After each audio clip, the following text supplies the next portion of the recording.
আসসালামু আলাইকুম। আমার ফেসবুকে যারা আছেন আপনাদের সবাইকে শুভেচ্ছা জানাচ্ছি। আপনাদেরকে একটা গুরুত্বপূর্ণ জিনিস বলতে চাচ্ছি। আমি সরকারে আসার আগে এবং এর পরে বহু মানুষ আমার সাথে ছবি তুলে রিকোয়েস্ট করে, অনেক করে ছবি তুলে। সরকারে আসার আগে এমনও হয়েছে, বহু প্রোগ্রামেও গিয়েছি, অনেকে ছবি তুলেছে।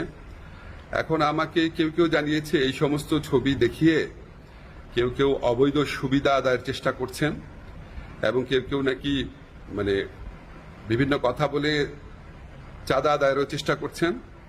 এগুলো আমি শুনেছি, সত্য মিথ্যা জানি না। আমি এটা তীব্র প্রতিবাদ করছি। যারা এই সমস্ত কর্মকাণ্ড করছে বা করার চেষ্টা করছে, আপনারা তাদেরকে পুলিশে ধরিয়ে দিবেন। কোনো অবস্থাতেই, কোনো কারণেই আমার কথা বলে কোনো কিছু, কোনো কারণে কেউ যদি কোনো রকম চাঁদা আদায়ের বা অবৈধ